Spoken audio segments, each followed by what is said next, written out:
Hello sir.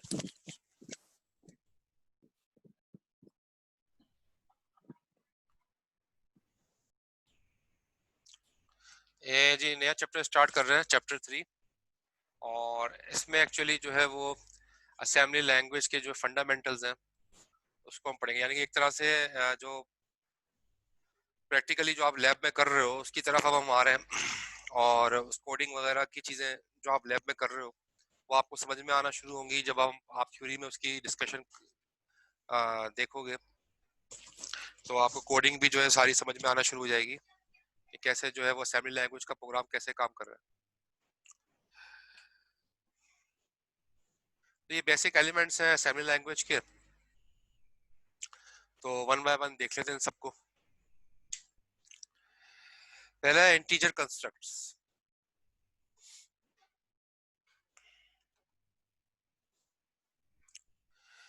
ठीक है, तो इसके अंदर प्लस और माइनस साइन जो है वो ऑप्शनल होती है इंटीजर के अंदर। यानी कि आपने देखा होगा जो भी आप इंटीजर लिखते हो उसके आखिर में आप जो है ना रेडिक्स लगाते हो। ठीक है, जैसे फॉर एग्जांपल एच किसके लिए, हेक्साडेसिमल के लिए, डी क्या है डेसिमल, बी क्या है बाइनरी, आर क्या है इनकोडेड रियल। यानी कि कोई भी नंबर आप लिखोगे, जैसे आपने नीचे लिखा हुआ है 30D। 30D का मतलब है ये 30 नंबर है, और ये कौन सा नंबर है, डेसिमल नंबर है, इसका रेडिक्स बता रहा है, ये रेडिक्स है। आखिर में जो है रेडिक्स के जरिए से पता चल जाता है कि वो नंबर हेक्सा है, डेसिमल है, बाइनरी है, रियल है, क्या है। तो आखिर में आपने डी लिखा है, इसका मतलब है 30 is a decimal number. 6 A H. अब 6 AH क्या है, ये हेक्सा डेसिमल नंबर है, कैसे पता चला, आखिर में इसका रेडिक्स बता रहा है, रेडिक्स है एच, इसका मतलब ये हेक्सा नंबर है 6A। 42 के आखिर में रेडिक्स नहीं लगा हुआ, तो जिस नंबर के आखिर में कुछ ना हो तो बाय डिफॉल्ट उसको डेसिमल समझा जाता है। तो 42 डेसिमल नंबर ही होगा। अगर रेडिक्स ना लिखा जाए तो वो बाय डिफॉल्ट उसको डेसिमल काउंट करता है। तो 42 इज अ डेसिमल नंबर। इसके बाद है 1101, और आखिर में लिखा है बी, इसका रेडिक्स ये बता रहा है कि ये बाइनरी नंबर है, 1101 इज अ बाइनरी नंबर, उसके रेडिक्स से पता चल रहा है। ठीक है, तो रेडिक्स का आपको पता चल गया काम। रेडिक्स का मतलब ये है कि आप किसी भी नंबर के एंड में बताओगे कि वो डेसिमल है, हेक्सा है, बाइनरी है, क्या है, उसकी जो शॉर्ट फॉर्म है उसके जरिए, ठीक है, HDBR, उसकी शॉर्ट फॉर्म के जरिए बताओगे, और उसको हम रेडिक्स कहते हैं। तो रेडिक्स के जरिए से नंबर का आइडेंटिफाई हो जाता है कि वो उसकी उसकी टाइप कौन सी है, हेक्सा, डेसिमल है, बाइनरी, क्या है। और फिर नीचे लिखा है hexadecimal beginning with the letter 0A5H। अच्छा, अब यहाँ पर देखो ये कौन सा नंबर है, ये हेक्सा नंबर है, क्योंकि उसका रेडिक्स बता रहा है, आखिर में H लिखा हुआ है। इसका रेडिक्स बता रहा है कि ये जो है 0A5H इज 0A5 जो है ये एक हेक्सा डेसिमल नंबर है, उसका रेडिक्स बता रहा है। तो शुरू में जीरो क्यों लगाया, इसकी मैं आपको रीजन बताता हूँ। ठीक है, शुरू में जीरो क्यों है। यहाँ पर A5H भी तो लिख सकते थे, A5H लिख देते, A5 हेक्सा, A5H पे लिख देते, ये पता चल जाता कि हेक्सा डेसिमल नंबर है, उसका रेडिक्स बता रहा है। लेकिन इसके शुरू में जीरो क्यों लगाया है, जीरो क्यों लगाया, सवाल ये। जीरो इसलिए लगाया क्योंकि देखो, अगर जीरो नहीं लगाएंगे तो A5 एच के नाम का वेरिएबल भी तो हो सकता है, आप वेरिएबल भी तो बना सकते हो इस नाम का वेरिएबल। तो इसलिए वेरिएबल ये इसलिए जो है ना, इसको अलग करने के लिए कि ये वेरिएबल ना बन सके, हम शुरू में जीरो लगा देते हैं। ठीक है, तो जीरो अगर आप लगा दोगे, 0A5H लिखा आपने, तो अब ये कभी भी वेरिएबल नहीं बन सकता। क्यों, क्योंकि वेरिएबल कभी भी नंबर से स्टार्ट नहीं होता, ये शुरू में जीरो क्या है, नंबर है। तो वेरिएबल कभी भी नंबर से स्टार्ट नहीं होता, तो फिर ये वाकई में हेक्साडेसिमल नंबर रहेगा, 0A5 हेक्साडेसिमल नंबर रहेगा, इसका रेडिक्स ये बता रहा है। ठीक है, तो कंफ्यूजन नहीं होगी कि कहीं ये वेरिएबल तो नहीं है, कंफ्यूजन नहीं होगी अगर जीरो लगा दिया जाए। और ये कब होगा, ये हमेशा आप हेक्साडेसिमल के आगे करोगे, हेक्साडेसिमल, क्योंकि हेक्साडेसिमल में एक्चुअली ABCDEF होता है ना, और नंबरों में तो ये नहीं होता, ना बाइनरी में होता है ना डेसिमल में, तो हेक्साडेसिमल में होता है ये। तो हेक्साडेसिमल का नंबर वेरिएबल से कंफ्यूज ना हो जाए, इसलिए जो नंबर हेक्साडेसिमल के अल्फाबेट से शुरू हो रहे हैं उसके शुरू में जीरो लगा दिया जाता है, ताकि पता चल जाए कि भाई ये वेरिएबल नहीं है, हेक्साडेसिमल नंबर है। ये बात क्लियर है।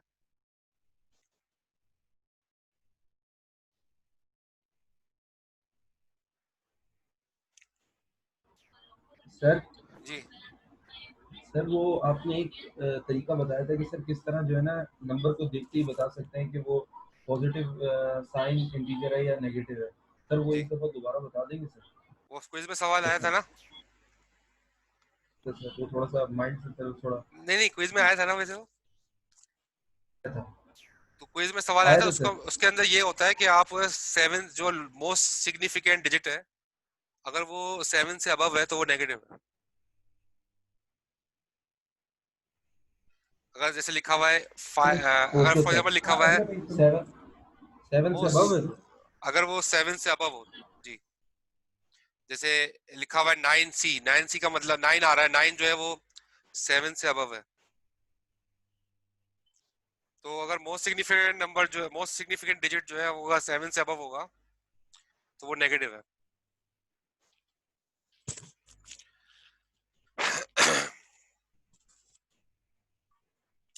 जैसे 9C मैंने बताया, 9C के अंदर मोस्ट सिग्निफिकेंट डिजिट 9 है, तो 7 से अबव है, ये तो नेगेटिव है। क्योंकि 9 कैसे लिखोगे आप, 9 ऐसे लिखोगे 1 2 4 8, ठीक है, तो 8 और 1, 8 और 1 9 हो जाएगा, ठीक है, और ये दो जीरो जो है जाहिर रहेंगे, तो मोस्ट सिग्निफिकेंट बिट तो 1 हो गई ना, नेगेटिव हो गई है पहले। तो 9 जो 7 से अबव होगा, मोस्ट सिग्निफिकेंट डिजिट, वो नेगेटिव होगा।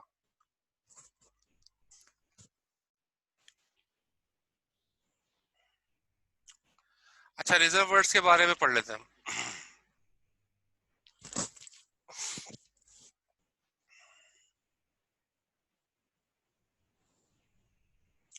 बहुत सारे वर्ड जो हैं वो रिजर्व वर्ड्स होते हैं।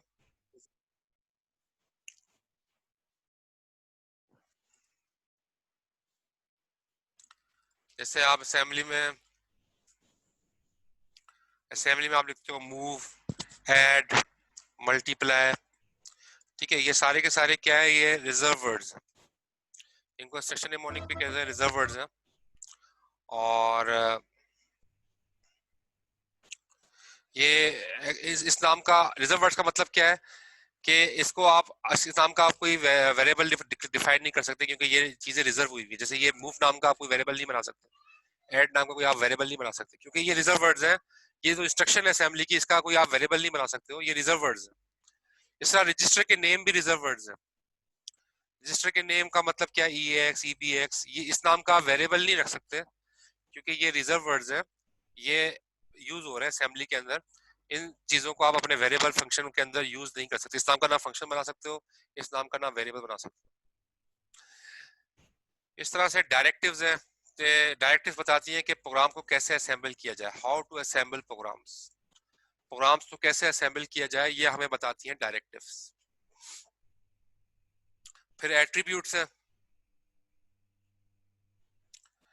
which provide size and usage information for variables and operands. Examples are byte and word, ठीक है। अच्छा, एक बात बता दूंगा आपको, वो ये क्विज जो है ना, क्विज 3 मार्क्स का था। ये सारे क्विज आपके 3-3 मार्क्स के होंगे। 15 मार्क्स की वेटेज है क्विज की टोटल। 5 क्विज होंगे और हर क्विज 3 मार्क का होगा, तो ये टोटल आपके 15 मार्क्स हो जाएंगे। मार्क्स डिस्ट्रीब्यूशन मैंने एलएमएस पे रख दी है, वहां पर आप जाके देख सकते हो कि क्विज से कितने मार्क्स होंगे, टोटल असाइनमेंट के कितने होंगे, ठीक है, तो वहां जाके आपको नजर आ जाएगा।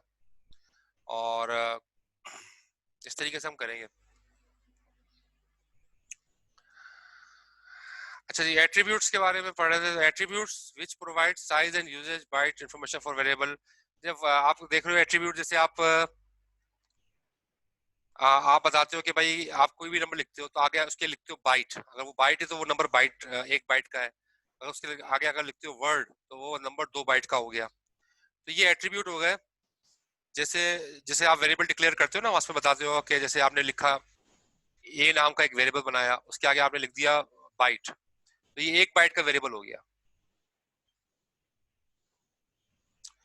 ठीक है। अगर आपने इसके आगे 2 लिख दिया तो इसको 2 साइन कर दिया, A बाइट का वेरिएबल है, 2 साइन हो जाएगा इसको।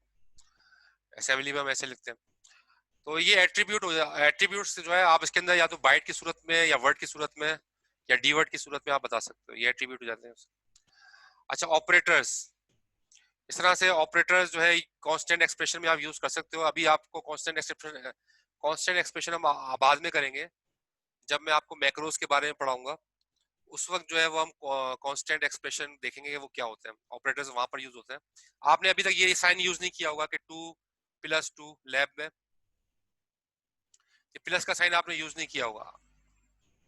आप हमेशा ऐसे ही लिखोगे ऐड, ये लिखोगे ऐड, ठीक है ना। आप ये प्लस का साइन यूज नहीं कर रहे क्योंकि ये डायरेक्टली प्लस का साइन एज एन ऑपरेटर आप जो है असेंबली के अंदर यूज नहीं कर सकते। हाँ, आपके अगर जो मैक्रोज है, मैक्रोज के अंदर ये चीज चल सकती है। जब हम मैक्रोज पढ़ेंगे तो फिर मैं आपको बताऊंगा ये कि ऑपरेटर्स किस तरीके से यूज किए जाते हैं। अच्छा, एट द रेट का साइन जो है ना, ये कोशिश करें ये कम से कम इस्तेमाल करें, क्योंकि एट द रेट के जरिए से मुख्तलिफ जो है वो प्री डिफाइंड सिंबल असेंबली में वो कॉल हो जाते हैं। तो अपने वेरिएबल में या कहीं पर भी एट द रेट का साइन यूज नहीं कीजिएगा, तो ऐसा ना हो कि कोई इसकी रूटीन कॉल हो जाए असेंबली की।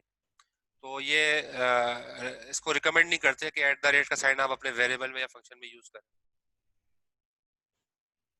ठीक है, तो बुक के अंदर अपेंडिक्स ए दिया हुआ है जिसके अंदर सारे मैसम के रिजर्व वर्ड्स जो है वहां पर आपको मिल जाएंगे कि जिनके जो जो आप जो यानी कि इंस्ट्रक्शंस हैं या रजिस्टर के नाम है असेंबली में यूज होते हैं, सारे रिजर्व वर्ड्स हैं जिसके नाम का ना आप वेरिएबल बना सकते हो ना आप कोई फंक्शन बना सकते हो।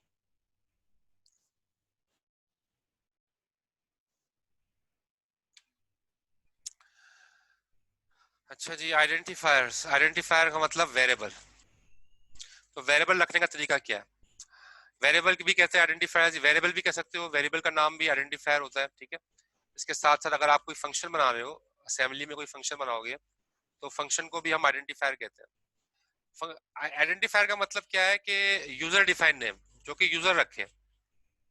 N identifier is a programmers chooser name, जो प्रोग्रामर खुद ही नाम चूज करता है। वेरिएबल जाहिर है प्रोग्रामर या तो वेरिएबल का नाम रखेगा या किसी फंक्शन का नाम रखेगा। तो प्रोग्रामर जो कोई नाम रखता है उसको कहते हैं आइडेंटिफायर्स। ठीक है, लिखा हुआ it might identify a variable, a constant, a procedure और अ कोड लेबल। ये मुख्तलिफ तरीकों के जरिए से आप जो है ना नाम दे सकते हो, चाहे वेरिएबल हो, चाहे कांस्टेंट हो, चाहे प्रोसीजर हो या कोई कोड लेबल हो। तो उसको जो है आप नाम दे सकते हो एज एन आइडेंटिफायर, मतलब वो आइडेंटिफायर हो सकता है वो।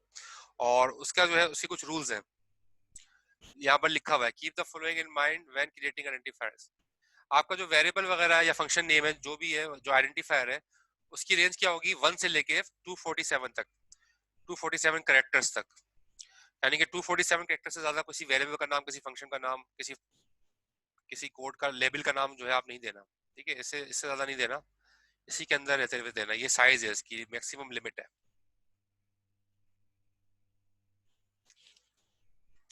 दे आर नॉट केस सेंसिटिव। ठीक है, केस सेंसिटिव ये नहीं है। तो समझ में आया केस सेंसिटिव का मतलब ये है कि अगर आप वेरिएबल असेंबली के अंदर आपने एक वेरिएबल बनाया ए बी सी। अब ये एबीसी आपने स्मॉल में बनाया ना? इसमें डेटाबेस की तरह है, कैपिटल भी लिख सकते हैं, स्मॉल से भी कॉल कर सकते हाँ बिल्कुल, अब हैं। एबीसी एबीसी लिखा है ना आपने, अब आप कैपिटल एबीसी भी लिखोगे ना, तो वो कैपिटल एबीसी और ये स्मॉल एबीसी वो दोनों एक ही काउंट करेगा, ये दोनों बराबर होंगे, ये अलग अलग नहीं है, एक एक ही है। ये केस इनसेंसिटिव है, यानी कि स्मॉल लेटर कैपिटल लेटर का कोई फर्क नहीं है, वो दोनों को सेम ही कंसीडर करेगा। तो असेंबली के अंदर ये खास बात है कि हाँ ये केस सेंसिटिव नहीं है, ठीक है, नॉट केस सेंसिटिव। अच्छा, जो आप वेरिएबल बनाओगे उसका फर्स्ट लेटर या तो आप ब्रैकेट रख सकते हो या अंडरस्कोर रख सकते हो या एट द रेट रख सकते हो या क्वेश्चन मार्क, ये सारी चीजें अलाउ है। या अल्फाबेट रख सकते हो A to Z, यानी कि किसी भी वेरिएबल का, किसी भी फंक्शन का जो पहला लेटर है वो इनमें से कुछ भी हो सकता है, ठीक है, लेकिन इनके अलावा और कुछ नहीं।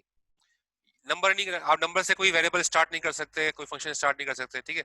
बस यही सिंबल्स है A to Z कोई रख सकते हो, या फिर ये जो सिंबल्स दिए हुए हैं इनमें से कोई सा भी सिंबल जो है वो as a first digit of variable और फंक्शन आप यूज कर सकते हो। तो ये मैंने बता दिया कि एट द रेट का साइन यहाँ पर इन्होंने लिखा है कि एट द रेट का साइन जो है वो अवॉइड करें इसको यूज करने से, क्योंकि ये काफी जगहों पे यूज होता है असेंबली के। तो प्री डिफाइंड रूटीन्स कॉल हो जाती हैं एट द रेट से, तो कोशिश करें एट द रेट का साइन आप अपने वेरिएबल में या फंक्शन में यूज ना करें।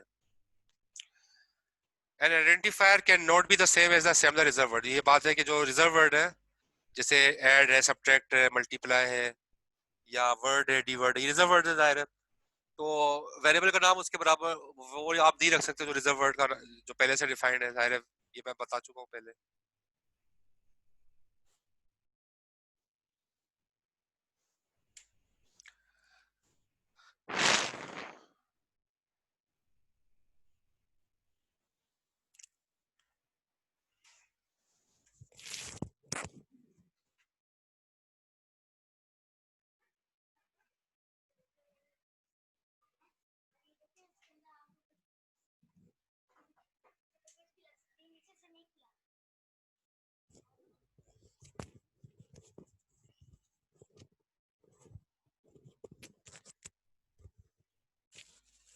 डायरेक्टिव के बारे में देख लेते हैं।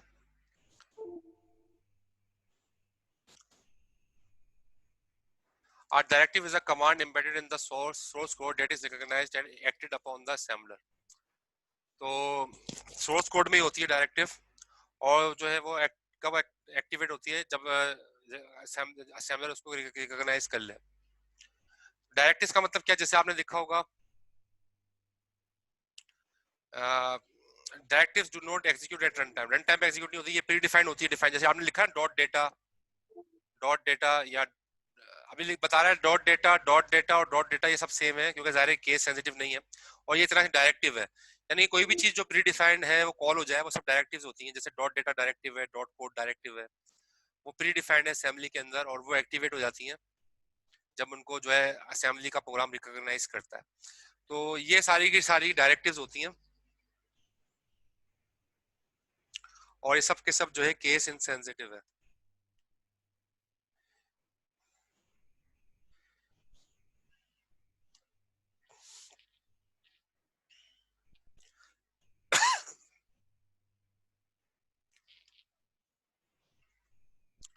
आपने देखिए यहाँ पर लिखा हुआ है डी वर्ड डायरेक्टिव बारे में बता रहा है कि for example d word directive tells the assembler to reserve space in the form in the program for a double word variable. तो अगर डबल वर्ड वेरिएबल के नाम से अगर आपके प्रोग्राम में कोई डबल वर्ड वेरिएबल है, ठीक है, डबल वर्ड का मतलब क्या है, वर्ड के अंदर 2 बाइट होती है, डबल वर्ड का मतलब है 4 बाइट। तो कोई भी वेरिएबल जो होगा जो जिसकी टाइप, अगर आप फॉर एग्जांपल मैंने ऐसे लिखा ए, फिर मैंने लिखा डी वर्ड, ठीक है, डी वर्ड लिखा और फिर उसके आगे लिख दिया मैंने फॉर एग्जांपल एक डी वर्ड ही लिख दिया खाली, या 65 लिख दिया। चले, अब 65 एक नंबर है जो कि ए में ए वेरिएबल में आ जाएगा, और ए वेरिएबल कितनी बाइट लेगा, 4 बाइट लेगा क्योंकि उसकी टाइप क्या है, डी वर्ड है। तो 4 बाइट्स का जो है ना ये बता रहा है डी वर्ड डायरेक्टिव की ये 4 बाइट लेगा वेरिएबल। तो जैसे यहाँ पर लिखा हुआ है नीचे देखें माय वेरिएबल डी वर्ड 26, इसमें क्या होगा कि 26 जो है एक्चुअली वो असाइन हो जाएगा माय वेरिएबल को। तो डी वर्ड डायरेक्टिव ने ये काम किया है कि 4 बाइट असाइन कर दिए हैं माय वेरिएबल को,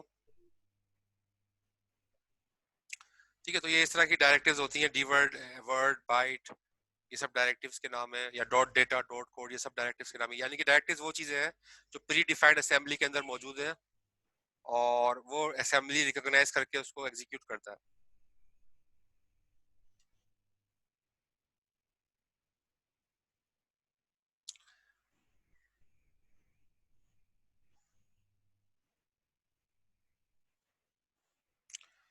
One important function of assembler directive is to define program sections or segment।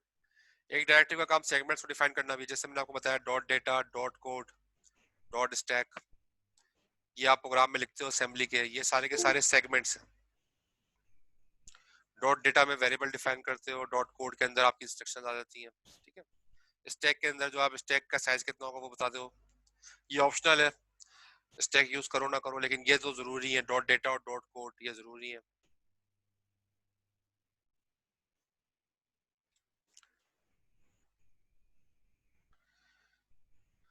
फिर देख लेते हैं instructions.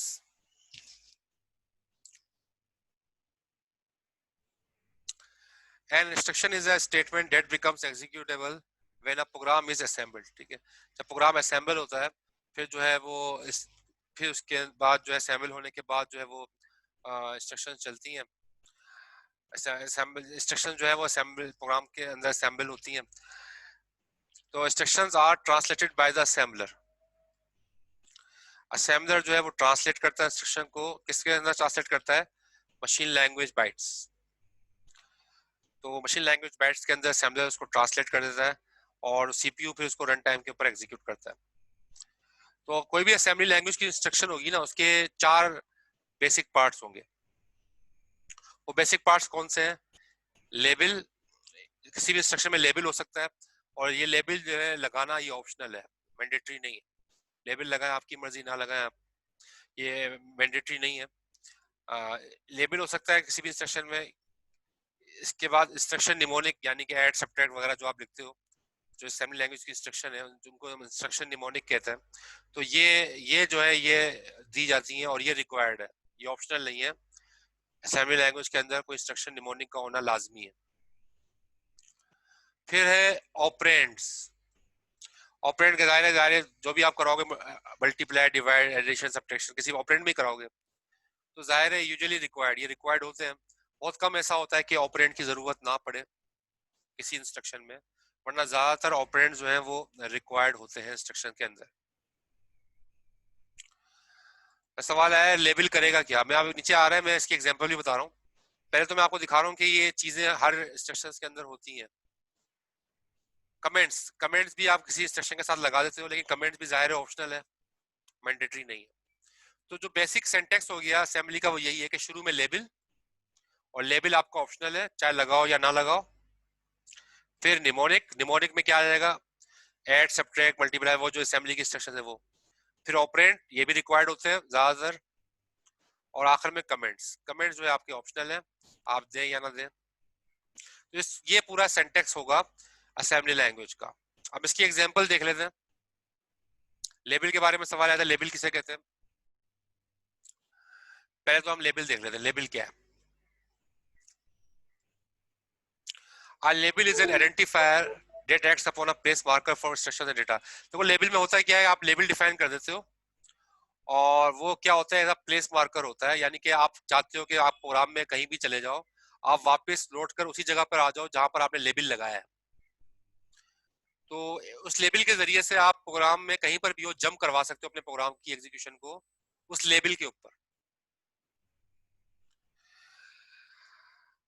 Uh label place just before an instruction, ठीक है, किसी भी इंस्ट्रक्शन से पहले लगा दो लेबल, तो वो इंस्ट्रक्शन में जब आप जंप करवाओगे तो इंस्ट्रक्शन चलना शुरू हो जाएगी। तो लेबल के अंदर एक्चुअली होता क्या है, अगर आपने किसी इंस्ट्रक्शन से पहले किसी लेबल को लिख दिया तो उस इंस्ट्रक्शन का जो एड्रेस है वो उस लेबल के अंदर आ जाता है, तो वो इंस्ट्रक्शन जो है वो एग्जीक्यूट होना शुरू हो जाती है। जैसे आप लिखे नीचे लिखे similarly label place just before a variable implies, अगर किसी वेरिएबल से पहले लेबल लगा दिया तो उस वेरिएबल का एड्रेस लेबल में आ जाएगा। तो लेबल ना 2 तरह के होते हैं, एक होता है डेटा लेबल्स और एक होते हैं कोड लेबल्स। डेटा लेबल्स का मतलब क्या है? डेटा लेबल आपका वेरिएबल हो गया, जो वेरिएबल है ना, वेरिएबल आपका डेटा लेबल हो गया। जैसे आपने लिखा काउंट डीवर्ट 100, अब इसमें काउंट जो है ना, काउंट इसमें जो है वो एक डेटा लेबल है। काउंट जो है ना इसमें एक डेटा लेबल है, क्योंकि ये एक वेरिएबल है, वेरिएबल को भी हम लेबल्स कह सकते हैं, डेटा लेबल्स है, ठीक है। दूसरा है कोड लेबल। कोड लेबल जो है वो एक्चुअली जो है जो ज्यादातर लेबल के मानों में लिया जाता है, तो वो जो है वो क्या होता है, वो एक प्लेस मार्कर है जो आप कहीं भी लगा सकते हो तो प्रोग्राम में। A label is in the code area of program where instructions are located। जहां भी इंस्ट्रक्शन मौजूद है उससे पहले आप लेबल लगा सकते हो, और उसके अंदर जो है आप क्या लगाओगे, उसकी पहचान क्या है लेबल की? कॉलन लगा हुआ होगा, कॉलन। किसी भी वर्ड के साथ कॉलन लगाओ तो समझ लो वो लेबल है। जैसे यहाँ पर नीचे देखो, ये कोड लेबल की एग्जांपल दी हुई है नीचे, कि लिखा हुआ टारगेट, ठीक है, ये लिखा हुआ टारगेट। टारगेट एक लेबल है, कैसे पता चला?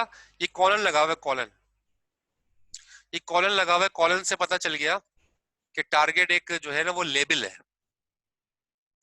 फिर आपने लिखा मूव ax, bx, ये असेंबली की इंस्ट्रक्शन चल रही है, यहाँ पर बहुत सारी इंस्ट्रक्शन लिखी है। यहाँ आके आपने क्या किया? जंप करवाया, जंप टारगेट, तो होगा क्या? टारगेट आपका यही जो है लेबल है टारगेट, तो ये जंप कर जाएगा, यहाँ से यहाँ जंप कर जाएगा आपका प्रोग्राम, और ये कोड दोबारा चलना शुरू हो जाएगा। तो एक तरह से ये लूप बन गया, बार बार ये कोड चलता रहेगा। तो जब ये यहाँ पहुंचेगा, जंप टारगेट करेगा, दोबारा से वापस लेवल पे चला जाएगा, टारगेट के लेवल पे, फिर दोबारा ये इंस्ट्रक्शन चलनी शुरू हो जाएगी। तो लेवल यही काम करता है कि किसी भी प्रोग्राम, अगर आपको किसी भी लोकेशन के ऊपर आपको प्रोग्राम में जंप करवाना है तो आप लेवल के जरिए से जंप करवा सकते हो। आप ज्यादातर ऐसे भी लिखा जाता है, जैसे नीचे यहाँ पर लिखा हुआ है L1, लेवल 1 के अंदर ये स्टेशन लिख दी, लेवल 2 में ये स्टेशन लिख दी, लेवल 3, ये लेवल के नाम है L1, L2, L3। नीचे जाके आप कहीं भी जाके लिख सकते हो जंप L1, तो L1 पे जंप कर जाएगा। ठीक है, तो यहाँ प्रोग्राम जंप कर जाएगा। प्रोग्राम के शुरू पे अगर आपने लेबल लगा दिया, तो लेबल का समझ में आ गया सबको? लेबल का काम क्या है?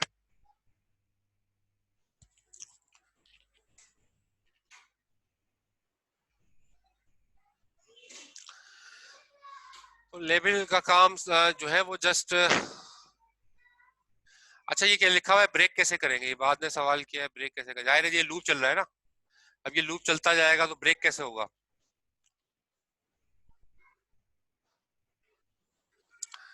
ये ब्रेक कैसे होगा? ब्रेक कैसे होगा इसका जवाब बताता हूँ। ब्रेक ऐसे होगा, इसके अंदर कोई इंस्ट्रक्शन ऐसी होनी चाहिए जो लूप, जो कि फॉल्स हो जाए। क्योंकि आप जंप बीच में भी करवा सकते हो, जंप आप बाहर करवा दो, जंप टारगेट 2 कर दो, यहाँ टारगेट 2 कोई लेवल है फॉर एग्जांपल, वहां जंप कर जाएगा। अगर कोई कंडीशन फॉल्स हो जाएगी, जैसे आपने लिख दिया a is equal to, assembly में हम ऐसे लिखते हैं ना, जैसे इंक्रीमेंट कराते रहो ए को, अभी आगे लिखना है इसकी एग्जांपल्स आएंगी। इंक्रीमेंट कराओ या डिक्रीमेंट कराओ ए को, और जब ए की वैल्यू 10 के बराबर हो जाए तो वे जंप करवा दो, जो है कि सर जंप करवा दो किसी और लेवल पे। इस तरह की कंडीशंस आपको लगानी पड़ेंगी बीच में कोड के, कि जैसे ही वो कंडीशन ट्रू हो तो ये लूप से बाहर आ जाए, वरना जाहिर है लूप तो सीध हो जाएगा, लूप तो चलता ही रहेगा। तो आपको कोई बीच में कोड के अंदर कोई ऐसी कंडीशन लगानी पड़ेगी जिसकी जो ट्रू होते ही लूप से बाहर आ जाए।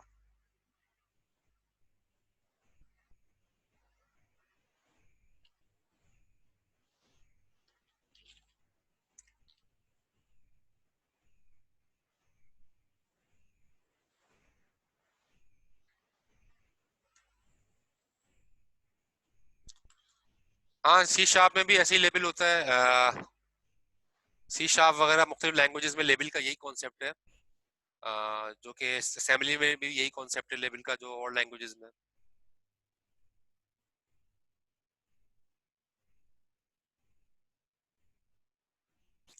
अच्छा जी, इंस्ट्रक्शन निमोनिक।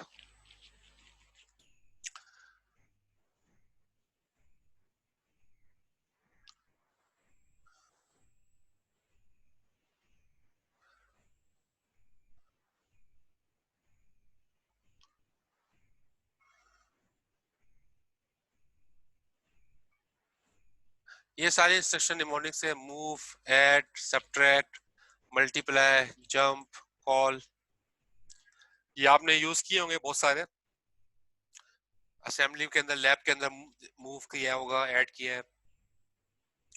तो ये सारे के सारे इंस्ट्रक्शन निमोनिक के जो असेंबली के इंस्ट्रक्शंस हैं, और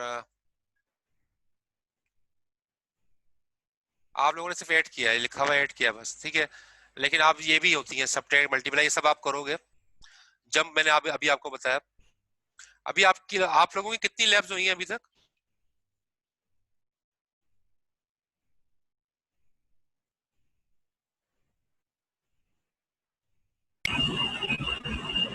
सर 3 लैब। 3 होगा। तो 3 लैब में आपका ये किया है आप लोगों ने? अच्छा, क्या क्या किया है? मतलब प्रोग्राम एडिशन वगैरह का नहीं, एडिशन का प्रोग्राम किया है आपने? ये सर और क्या किया है? सब्ट्रैक्शन मल्टीप्लिकेशन का नहीं किया। सब्ट्रैक्शन किया कॉल है? करा है और जी सर, नहीं सर सब्ट्रैक्शन भी किया, ऐड का किया, और कॉल पे राइट बाइनरी, डेसिमल, हेक्साडेसिमल इस तरीके से किया, और लाइन ब्रेक का बताया था सर ने लास्ट क्लास में। बस यही चीजें कराई थी सर। ठीक है, ठीक है, मतलब आपको शुरुआत हो गई है और बेसिक चीजें आपको पता चल गई है। इस तरह से जैसे आप ऐड करते हो ना, सब्ट्रैक्ट भी कर सकते हो, मल्टीप्लाई भी कर सकते हो, या भी ये प्रोग्राम आपको करवाए जाएंगे। वैसे सब्ट्रैक्ट का मतलब क्या है? सब्ट्रैक्ट जैसे एडिशन होती है, सब्ट्रैक्शन हो जाएगी। अब वो भी लिखने का तरीका बिल्कुल वही है, सब्ट्रैक्ट लिखोगे, सब्ट्रैक्ट EX में से माइनस कर दो 10, ठीक है ना। तो EX के अंदर फॉर एग्जांपल 20 अगर रखा हुआ है पहले से, EX में अगर फॉर एग्जांपल 20 रखा हुआ है, तो 20 में से आप 10 माइनस करोगे तो EX में 10 आ जाएगा। तो जवाब होगा दोबारा से EX में रख दिया जाएगा, जैसे एडिशन में रख दिया जाता है ऐसे सब्ट्रैक्शन में भी रख दिया जाता है, सब जगह ऐसे ही होता है, डेस्टिनेशन के अंदर जवाब रख दिया जाता है। तो बहरहाल ये इंस्ट्रक्शन निमोनिक्स हैं और ये असेंबली के प्रोग्राम के अंदर जो है यूज होती हैं, ज्यादातर यही है। अच्छा जी, ऑपरेंड्स, ऑपरेंड जो है असेंबली लैंग्वेज के अंदर हम यूज करते हैं। ऑपरेंड जो है रजिस्टर भी हो सकता है और वेरिएबल भी हो सकता है। ऑपरेंड की टाइप्स जो है वो यहाँ पर दिखाई गई है। ऑपरेंड कोई कांस्टेंट भी हो सकता है, कांस्टेंट का मतलब कि कोई नंबर भी कोई ऑपरेंड हो सकता है, कोई कांस्टेंट एक्सप्रेशन भी ऑपरेंड हो सकता है, जैसे ये लिखा हुआ है 2+4। अभी तक आपने 2+4 ऐसे लिखा नहीं है, लेकिन ये आगे आके आएगा, ये मैक्रोज में ऐसे ही लिखा जाएगा। फिर EX है, EX क्या है, रजिस्टर का नाम है, ये भी एक ऑपरेंड की टाइप है। काउंट है, काउंट क्या है, रजिस्टर का नाम है, सॉरी काउंट एक वेरिएबल का नाम है, ठीक है। तो ये मेमोरी लिखा है, मेमोरी का मतलब वेरिएबल। तो ऑपरेंड जो है वो वेरिएबल भी हो सकते हैं, ऑपरेंड आपके रजिस्टर भी हो सकते हैं, ऑपरेंड आपका कांस्टेंट भी हो सकता है, और कोई कांस्टेंट एक्सप्रेशन भी एज एन ऑपरेंड हो सकता है। अब जैसे यहाँ पर नीचे लिखा हुआ है STC, ये STC इंस्ट्रक्शन है। अब देखो इसके अंदर क्या है, इस इंस्ट्रक्शन के अंदर कोई ऑपरेंड नहीं है, हैज नो ऑपरेंड, इसके अंदर कोई ऑपरेंड नहीं है।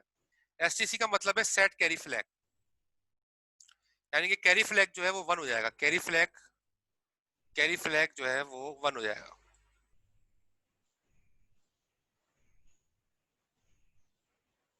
ये कैरी फ्लैग को सेट कर देती है instruction STC, set carry flag becomes 1,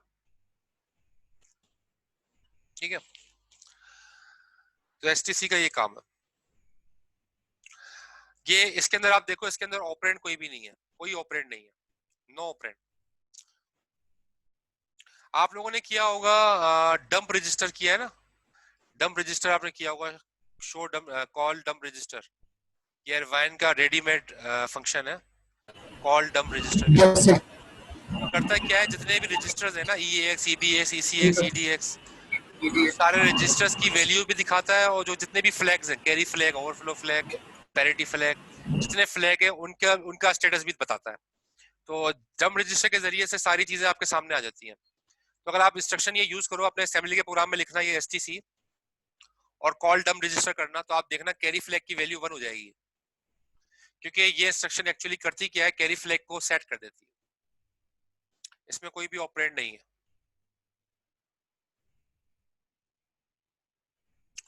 अच्छा, ये टाइम मेरे पास यहाँ पर दिखा रहा है खत्म हो रहा है, मैं दोबारा कनेक्ट कर रहा हूँ, आप लोग कनेक्ट कर लीजिएगा।